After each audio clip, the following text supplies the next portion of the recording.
don't go away. Welcome back, ladies and gentlemen.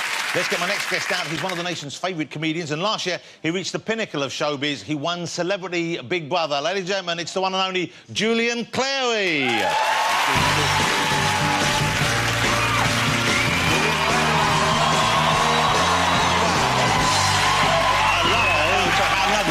To see you again. Look at that, it's a Perspex bow tie.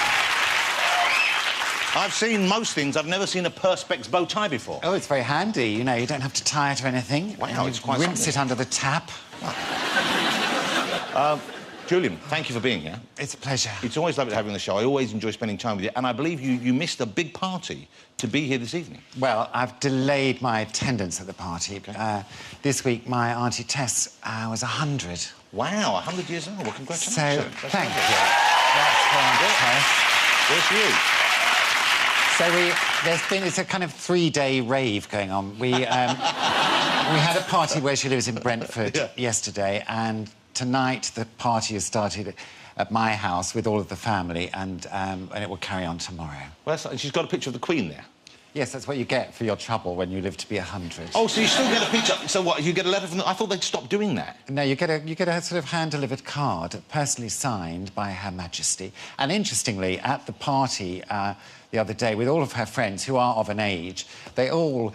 the card was passed around and they all wanted their picture taken holding it, That's you so know, sweet. as if they were 100. Some of them were a mere 85. Well, nothing. Just babies. Yes. You know, you've been a comedian for 25 years now, is it? I've been round the block, Jonathan. 25 years, OK. Yeah. And I would think, though, that, I mean, people of my age and our generation, we all know you as a stand-up comedian first and foremost, but there'll be younger people who kind of know you because of your appearance on Celebrity Big Brother, I guess. Yes, yes. I mean, did you get a new fan base? Did you find new people finding out about you because of that?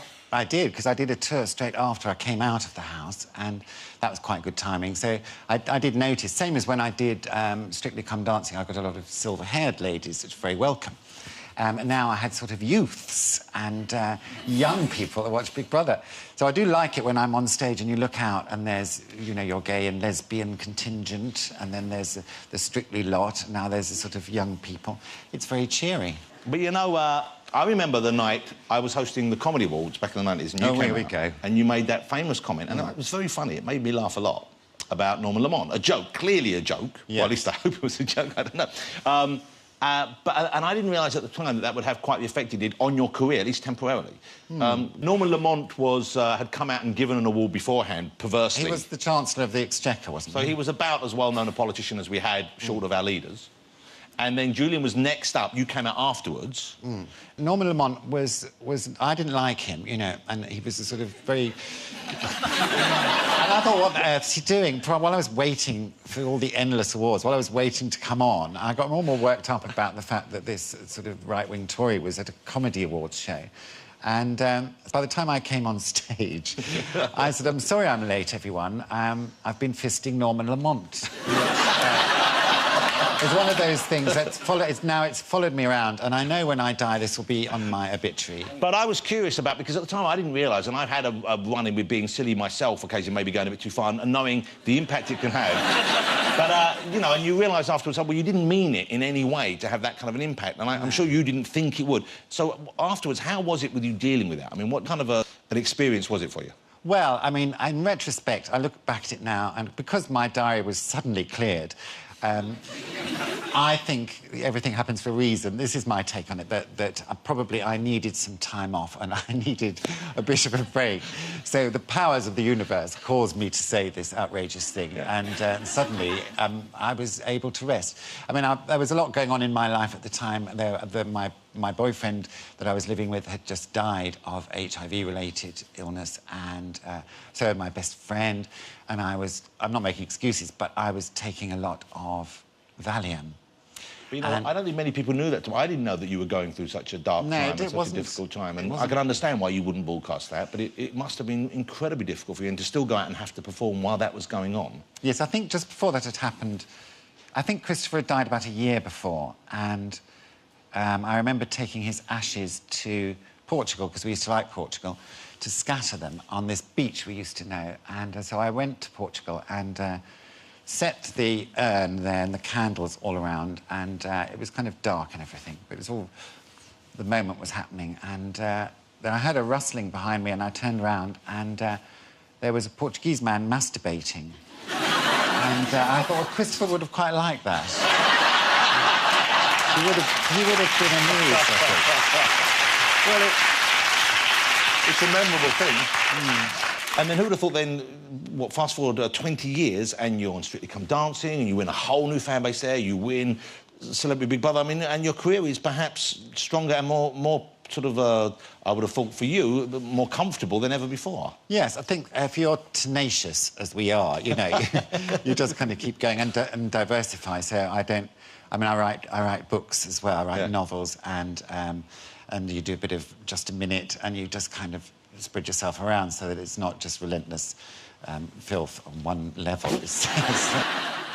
Let me ask you then about the new tour, because you're back on the road next Sunday, I believe. Next Sunday in Jersey and onward for the next 6 weeks. It's called Position Vacant, Apply Within. But the title means something more than just... you're actually, in a part of the tour, you're looking for someone. Is this correct? Yes. I mean, that's the kind of conceit of the show, because I do have a partner, but he is getting on my nerves.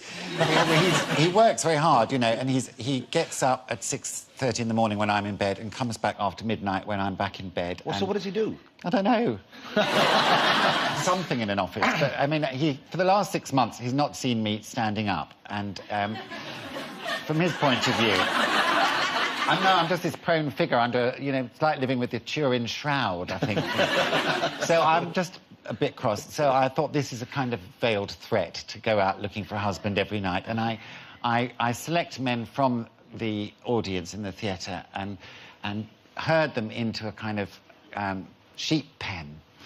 And then they audition to be my husband. And at the end of the evening, I marry one of them. Wow. And there's a rather beautiful ceremony with a bishop and everything. The people who you round up, and the individual who's lucky enough to be married at the end, he knows this isn't a lasting commitment. Yes. Okay. It's what's called a load of old nonsense. You know, it's kind of camp comedy. It's a comic device to improvise with people in your audience. I believe you have a cattle prod. I do have a cattle prod. This is the sort of item you have to round them up. It's recreated for me, and it does give a mild electric shock. Okay, do I want this? Hang on. Okay.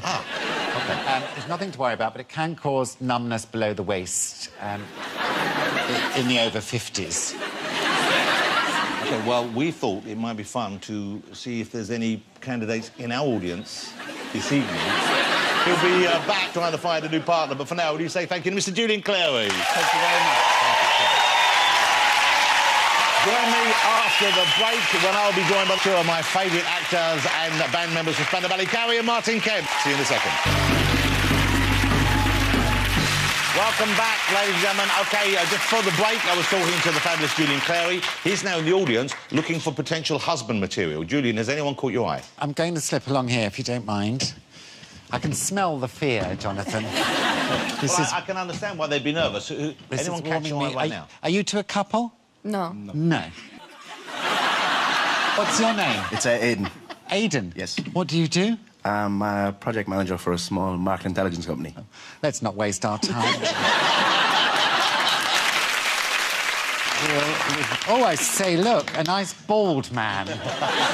Who are you? Harish. You've got a lovely head of skin. Could you stand up and chat to me? Now then. Hi. Hi. You look terrified. Yeah, I am, yeah. I think you're in. Here's a question for you. What L is essential for a happy marriage? Love. Lubricant. OK, well... Lovely clean eyes. I think you're finding some good potential catches out there. We'll check in with Julian a bit later. Welcome back. Welcome back to the show. My friend Julian Clary is still up in the audience, looking to find a possible partner. Yes, I am. I'm having a lovely time up here amongst the man-made fibres. Now, you're quite cheerful-looking. Who are you? I'm Stafford. Stafford? Yeah. Bold. Is he with you? No. Stafford. Didn't have time to iron his T-shirt. But I feel sure you might be the gentleman to slip his finger into my ring this evening. Where do you think, Stafford, I'm going to take you on our honeymoon? Barbados. No, the truth is I'm going to take you roughly over the breakfast bar. Julian has made his choice. Thank you, Julian.